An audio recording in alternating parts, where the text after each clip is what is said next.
All right, I'd like to call the meeting to order. Welcome to the meeting of the North Penn School District's Board of School Directors, April 9th, 2013. Tonight is our regularly scheduled work session. The meeting is being videotaped for community cable channels. Individuals attending this meeting and intending to speak to the board should be aware they're being videotaped. In order to meet the requirements of Pennsylvania Sunshine Law, it is necessary to record the names of all citizens who speak to the board during the meeting. To assure compliance with this requirement, it is essential that those planning to address the board come to the microphone, state their name and address, and sign the audience of citizens logbook. Members of the audience are asked to limit their questions and comments. To allow time for all those who wish to speak to the board president may ask the individual to yield the microphone to the next speaker, and this is in reference to Board Policy 8340. Good evening. Let's start this meeting off with a Pledge of Allegiance led by Mrs. Leonard. Allegiance to the flag of the United States of America and to the republic for which it stands, one nation, under God, indivisible, with liberty and justice for all. Told you I was to the left. All right. All right, let's move forward with our work session agenda this evening. Dr. Dietrich? Okay, thank you, Mr. President. We do have two items on the agenda this evening. The first is the Keystones to Opportunity Grant. You'll recall that we did secure a grant last year that's in effect this year in excess of $1 million. I think it's $1.17 million total. The time has come now to give some report out to the school board again about this and to talk about applying for a continuation of that grant for next year. So, Dr. Holben, I'll turn it to you and the team from administration.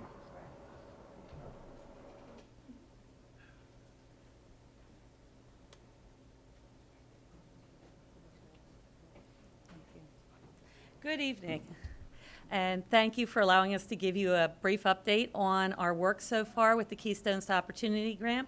Just as a reminder, the grant is a 5-year grant renewable annually, and the focus of the grant is literacy in the district from birth to grade 12, which we had told you at the time we applied is a little different because it's looking at the birth to 5 age in addition to the public school age.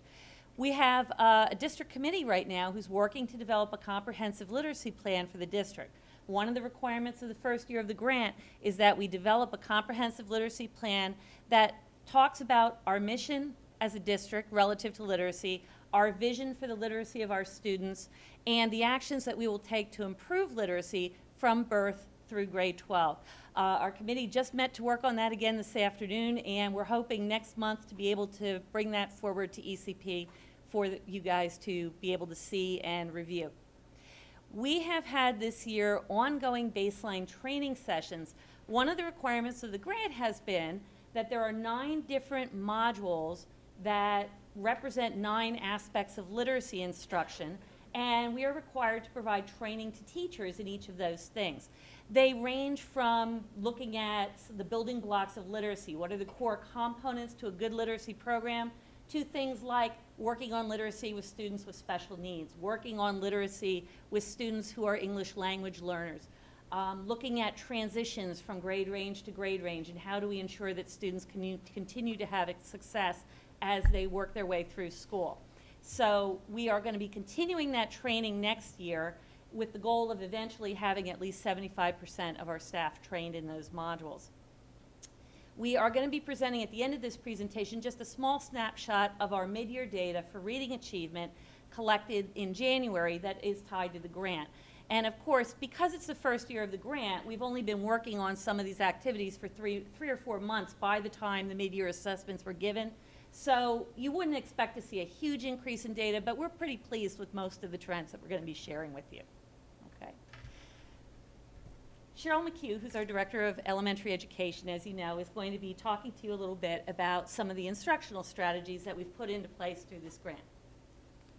Thank you, Dr. Holben. As you can see, our pre-K efforts, which actually resulted in the preschool coordinator of Marisa Neeson, who we've talked to you in previous presentations this year, is doing an outstanding job with coordinating the efforts and beginning to transition our preschool partners, those students, to the elementaries. Bolded in black, you'll see the 3 main categories or areas that we focused. Bulleted underneath are the progress goals and the points that which we have. So when we look at the professional development and early literacy practices, we have been able to ascertain 75 to 100% participation of our preschool partners in the 7 state-provided sessions, 7 of the 9 that Dr. Holman just referenced for you. When we look at family engagement activities, we have kindergarten readiness, email tips, and family contacts. Mrs. Neeson has also been instrumental in providing them with monthly activities, links to our websites. To date, we have had approximately 5 sessions for each of the preschools. So with 3 partners, those being Head Start of Lansdale, Trinity Lutheran, and Montgomery County Children's Center, that would be about 15 presentations that she's done and connections that she's made with the parents, the preschool partners, as well as the students. And then additionally, I think we reported out to you earlier that she was made available at all of their open houses in order to introduce herself, do a needs survey, and information from the parents specifically, so that we were sure the activities that we were designing were framed out and meeting the needs of both the students and the parents. We also just began really very exciting news, the virtual classroom creations. We've partnered the efforts of our e-learning coach in Mr. Brett Baker, as well as Mrs. Marisa Neeson, to provide the opportunity for our preschool students to get a glimpse in the day of life of a kindergartner. So beginning last week, continuing through this week and into next week, we will be having virtual connections of the kindergarten classrooms with the preschool classroom environments. Hugely successful. Students on both ends were primed with asking questions, were Skyping in or doing FaceTime, and really had their questions answered, as well as getting a virtual tour of the actual kindergarten classroom. When we moved to the elementary, the large initiative here in this aspect was the RTI continued rollout or implementation in grades 4 to 6. We paralleled this, if you recall, to the fall when we shared with you the plan, what our K to 3 process was. So at this point in time, we have modeled and provided process training, 2 specifically dated at this point, the October and January, and upcoming to mark the 3rd building core team training would be in May, prior to our May in-service. And then those are really focused around data analysis and decision-making in regards to student progress, taking us into the tiering of instruction as well as the interventions, which then you see in the second bulleted area of targeted core reading instruction, and really focusing on our balanced literacy approach, as well as purchasing the materials and professional development which will be provided in June to our 4 to 6 grade levels. And then finally, tiered intervention strategies. Currently, Mrs. Malloy and Mrs. Mosley, our RTI coordinators, are working very closely with teams of teachers to review the appropriate intervention and the resource materials as we take a look at 4 to 6 intervention, which is slightly different than our K to 3. In 4 to 6, we're seeing a predominant amount of comprehension work as opposed to the discrete skill instruction that we do in our K to 3. When we look at our grade 6 to 12 strategies here, again, the focus on literacy but as the basis of the grant. We talk about secondary reading intervention placement protocols. The staff at that level have revised and implemented them for the current course selection for the 2013-14 school year. Moving forward, we did have a focus and an emphasis on Wilson and our Read 180 programs, which are targeted for students in need at the middle and high school levels. You'll see that we've been able to complete 18 trained members in Read 180, as well as 18 staff members trained in Wilson Reading. And we have provided them with embedded coaching opportunities to continue their learning as they roll this out to the staff. Additionally, our implementation of Reading Apprenticeship, which, as you recall from the fall, is really taking literacy-based instruction and having it be a focus across the curriculum areas. So students are reading and writing across all curriculum areas in the secondary schools. We have 2 cohorts of staff members at the high school with approximately 25 staff members involved. We have 1 cohort at the middle school with about 18 staff members. And then we've been able to, from their training, turnkey and turn around the training to involve about 450 staff, which when you think about the lives of the students they're touching, that's phenomenal. Moving to our ELL learners, we are doing SIOP, which is Sheltered Instructional Observation Protocols for instructional framework, and really geared towards building background knowledge and vocabulary development and utilizing skills and strategies that are not only good for English language learners, but for all of our students. We've had a high rate of turnout for that. We've had 27 staff members trained in the summer of 2012 and another 90 scheduled for this summer in 2013. Right, thank you. So we're really thrilled at that response. Our multilingual libraries, you can see in those bulleted items, we have them stationed in 3 of our elementaries in addition to the Lansdale Library, so we've coordinated our efforts there. And we're also looking at the high school with funding through Title III. Our monthly literacy workshops for families, as you can see, we've gotten 8 community presentations through March of 2013, so we're real thrilled about the outreach efforts for our English language learners and their families.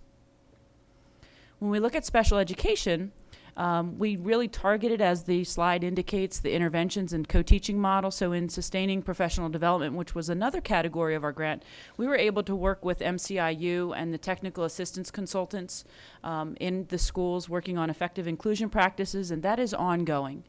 We also have worked with our Arcadia University professor to be able to accomplish the co-teaching consultant, and we're embedding those strategies primarily at the secondary level, but also moving with the MCIU assistants and the consultants to the elementary levels as well. Again, just reiterating that use of Read 180 and our Wilson programs, because we know we've found them to be research-based and successful at supporting the literacy instruction for our special education students. And then looking at the achievement data, Dr. Holman will summarize for you. Thank you. And I think one thing I just want to point out too, excuse me. Oh, I'm sorry. One thing that I just wanted to point out too is you heard Cheryl mention a lot of times embedded coaching. For those of you guys for whom that's just kind of buzzwords we use, what that really means is that the grant has allowed us to access consultants to actually go to the classrooms, visit teachers, observe their practice, and provide feedback to help them implement the strategies well. When you look at research on professional development, just throwing somebody in a workshop with no follow-up really doesn't provide the best outcome in terms of teaching teachers how to implement the strategy. With the grant, we've had a wonderful opportunity to provide lots of embedded coaching so that the teachers have someone to go to after the fact and say, hey, I'm really not quite sure how to do this. Can you help me out? Or can you watch what I did and give me some tips? And allow us to have some cohort meetings throughout the year so that they can all touch base, talk about what's working, talk about how to improve the things that they're not quite happy with. So that's been a real plus across all of these activities. When we look at the mid-year data, you can see this is based on an assessment called the GRADE assessment, which stands for Group Reading and Diagnostic Assessment. This is an assessment of reading skills that's given 3 times a year. So what we're looking at is the data, the percent of students who were proficient on the assessment in September and in January. For each grade range. And as you can see, I'm going to jump back to preschool in a minute. For grades 4 to 6 and grades 7 to 8, at mid-year, we've seen about a 3% increase in proficiency. As I said, we are, at that point, we had only had things implemented for about 3 months, but that's a very promising trend, and we're looking forward to when we administer the assessment in early May to see how that proficiency has continued to climb. Grades 9 through 12, you've seen a 9% increase in proficiency since September. The reason those percent proficiency are so low in grades 9 to 12 is because in grades 4 through 8, every student in the grade is involved in strategies related to the grant.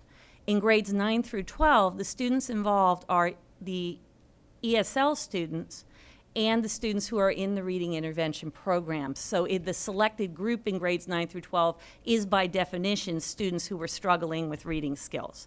So you see that very low proficiency in September, coming up almost 10% by January, so we think that's very promising in terms of what we may see by the end of the year. To jump back up to the preschool, that's the one that looks like a decrease, and I just wanted to give you a little context for that. On this particular assessment, the norms for the September administration pretty much assume that the children know absolutely nothing in September of their preschool year. In North Penn, we have many students in these preschools who have had some literacy background, some pre-literacy knowledge prior to starting preschool as a 4-year-old. So they scored extremely well on that assessment because the expectation for being proficient was fairly low. On the January assessment, the expectation for what it takes to be proficient actually jumps very significantly. So the January number is probably a fairer benchmark of the student's actual proficiency level. It equalizes out for what's called opportunity to learn. Some students have had experiences prior to their 4-year-old year in preschool, some haven't. By January, the ones who simply lacked the opportunity to learn prior to preschool, in effect, catch up with everybody else. So you see what looks like that little dip. What we should see by the end of the year is for that percent proficient to pop back up again due to the instruction that happens second half of the year. So again, we're looking forward to seeing those results in May so that we can see what they do. The other thing, of course, is that one of our preschools in particular, this is a very new thing for them. It's very new for them to be giving assessments and monitoring the data. So some of this has been, and the other two preschools, while they've done that, have not used this particular assessment with these particular expectations before. So this is a learning curve for everybody relative to this. They've really been very interested in looking at their data, very interested in seeing where they can help their students improve. Okay? And as Cheryl said, when we visited today for the virtual classroom hookup, I mean, the kids and the teachers were very interested in asking the kindergarten teachers, what do we need to do to be ready for kindergarten? So it's really been a very nice connection to ease that transition. So finally, as you know, we have to reapply for this grant every year. So ECP very kindly last night approved us moving forward to the action meeting next week, the approval to apply for the continuation application. For next year, there was a 13% reduction in funding across the entire state. So the amount that we would be awarded is just over $1 million. It's about a $160,000 reduction, but still obviously a very significant amount of money that will let us continue to focus on these strategies, build on our successes, and continue to improve literacy achievement for the students. One of the big things we'll be looking to do next year is implement our comprehensive literacy plan. All the actions that Cheryl described to you are embedded in that comprehensive literacy plan, but there are other actions that affect other grade levels embedded in there as well. So we're looking forward to sharing that with you and implementing that next year. And I cannot ever forget when we talk about this to mention our community partners. We are so blessed to have wonderful preschools to work with in this effort.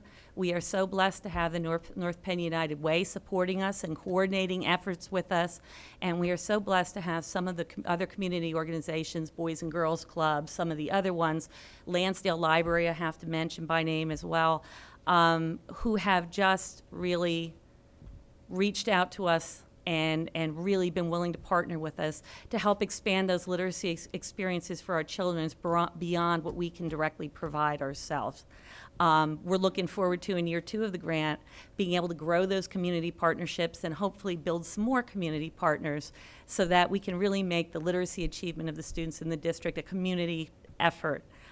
It takes all of us to help our children be successful. So we feel that's a very important part of the grant. So that is our presentation, and I'd be very happy to answer any questions that you might have.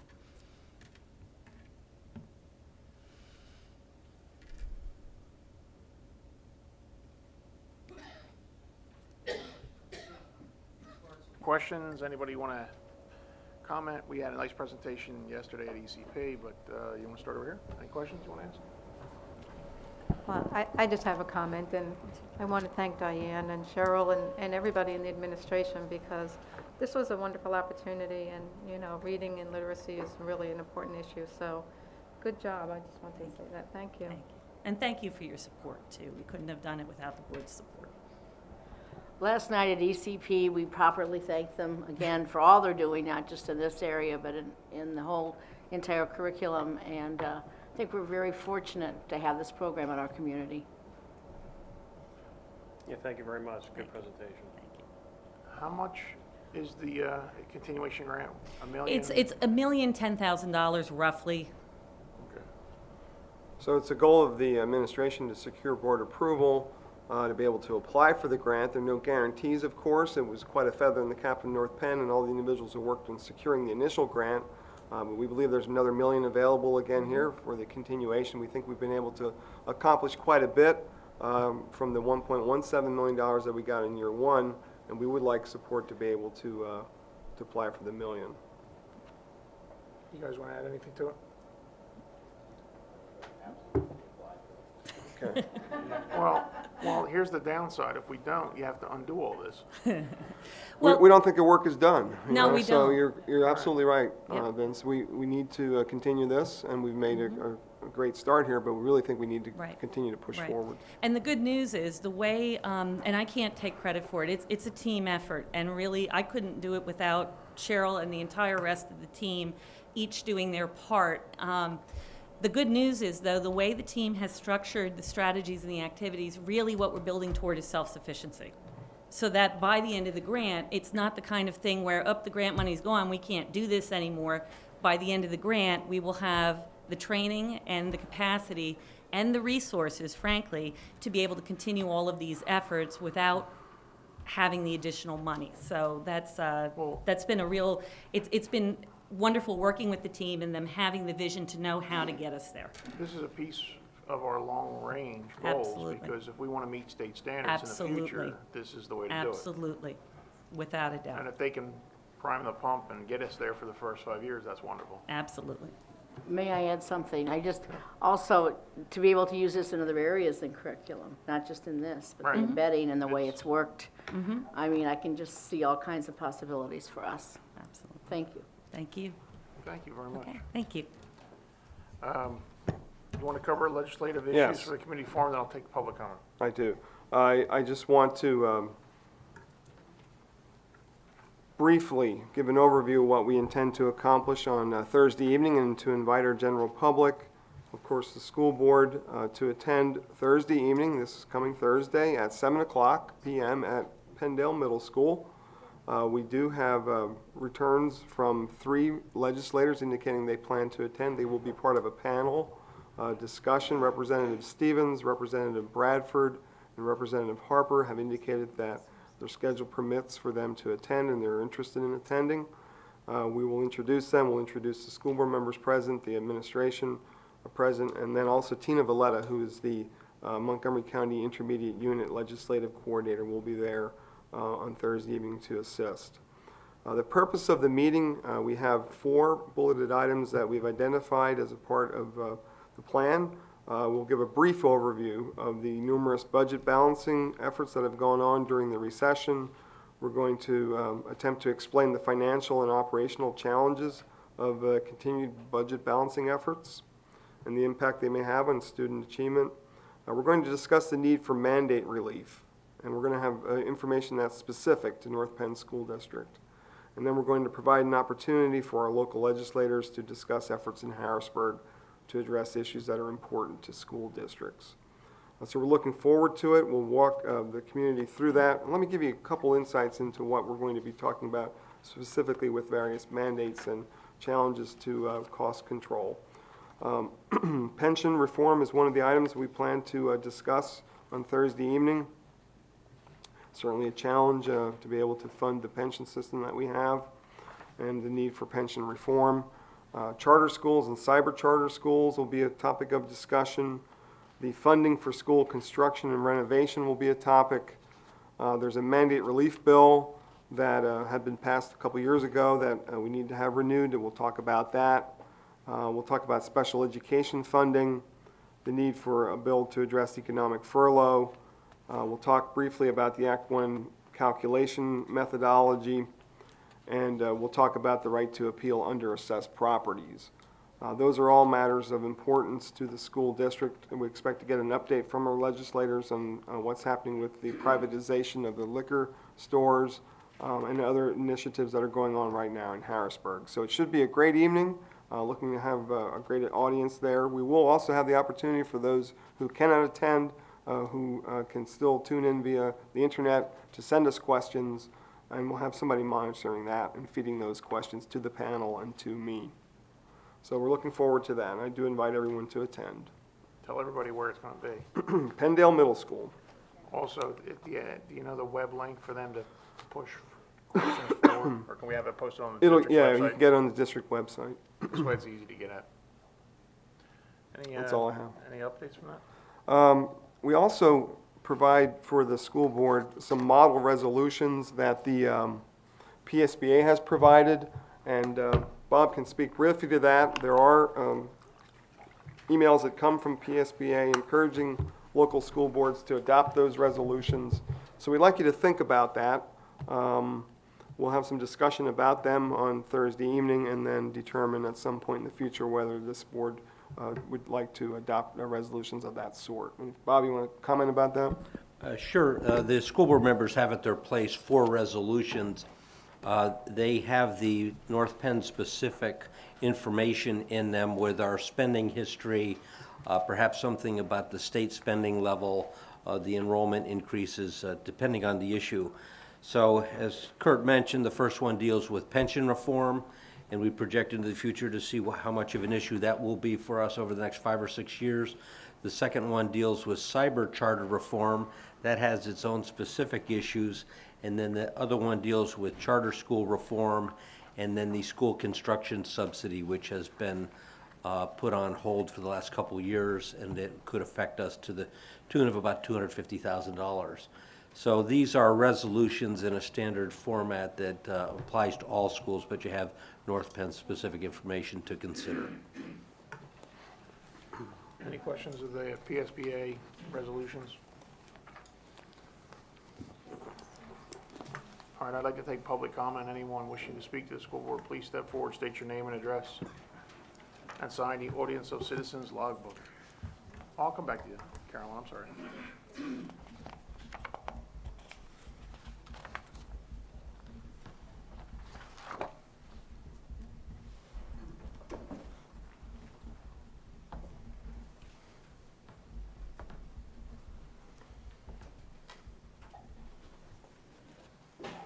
Good evening. My name is Paul Edelman, and I am here tonight as a next step for North Penn School Board candidate for the school board. Unlike other meetings where I've introduced myself either as a parent of 2 North Penn students or as a homeowner or taxpayer, I've chosen to state my name in this fashion tonight. I would just like to know on the public record the ability for school board candidates to meet with Home and Schools in regards to this current election. You want to field that, or you want me to field that? Our schools are not political, and it's either all or none, so we've chosen none. Okay. Can someone please explain then why a school board candidate was scheduled to appear at Inglewood Elementary School this past week? I couldn't tell you that. Okay. Who was it? Which one? Well, with no disrespect, this is about equal and fair opportunity, but my understanding is that Ms. Charnock was to be at Inglewood last week to announce district matters such as the upcoming forum. If she's not allowed to be present as a candidate, is clearly not a school board member and has no child at Inglewood. Was she invited? As the alternative revenue? Were you invited as an alternative revenue member? Yes. That's allowed. Okay. She is the former chairman of the Alternative Revenue Committee, and if somebody wants an update, they can ask for it. Okay, that's fine. Anyone else?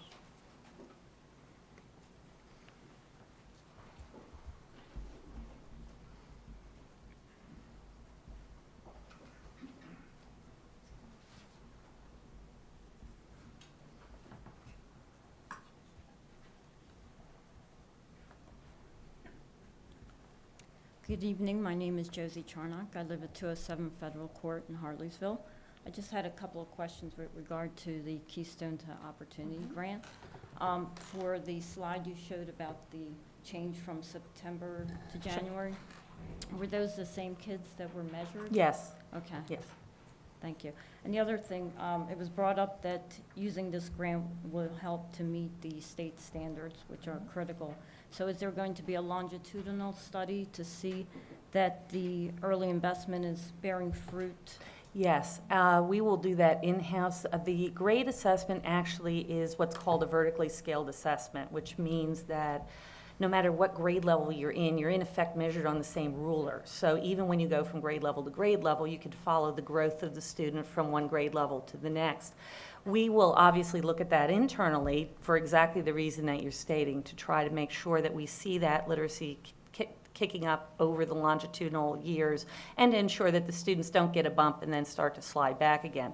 Furthermore, the state chose that assessment for the grant because of the fact that it can be tracked longitudinally. And when they are evaluated by the federal government as a state, they will need to be able to show that longitudinal growth across all 56 school districts that were awarded money as well. And that's for that time period of the... For the 5-year for the time 5 period years. of the grant, yes. Can I follow up on that? I want to make sure I understand. The change in performance is going from the increase in rigor, right? Correct. And Because with, in the beginning, there's no expectation, Correct. zero Right. pre-school This skill is- versus yeah. now you've been in school and we know you've tested for it. right, unlike the PSSA, for example, that's what's called a Criterion reference test. Right. So really what it's testing is on grade level, end of year standards, and saying, can you or can't you do what a student at your grade should be able to do? It's a good kind of test for showing mastery of grade level skills, but it doesn't have a lot of what they call stretch in the test. There aren't a lot of questions that are above grade level, there aren't a lot of questions that are below grade level. So students on either end of the continuum can top out or bottom out, so to speak, on those tests. The grade test is a norm reference test. So that's more your old-fashioned so forth type of test. That's more of the bell curve. It has more stretch in the test, so you can spread the students out along a greater continuum and really see that growth in learning better than you can on a Criterion reference test. And those kids also will be the same kids measured throughout the course? Correct, Okay. correct. If they're, let me qualify that.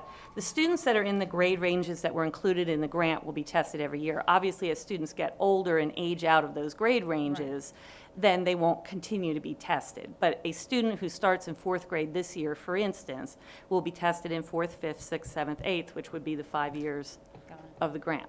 Great, thank you. Okay, sure. Anyone else? All right, we have a consensus, oh, I'm sorry, yeah. No, I just wanted to say that tomorrow is a very special day, April 10th. It's Call of the Legislator to Support Public Schools in Pennsylvania.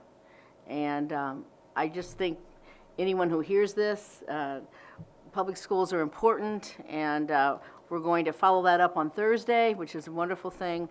But please take the time to call and tell a legislator, we need funding for public schools. Thank you. Thank you.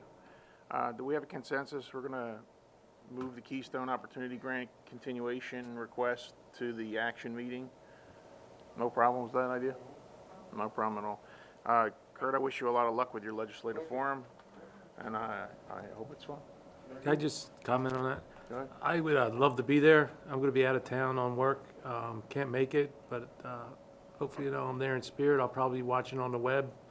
And Send your questions in. okay. Joe from Yeah. not North Penn here. I really support that, and I just wanted to voice that in case it meant anything to anybody. Motion to adjourn this meeting tonight? Done.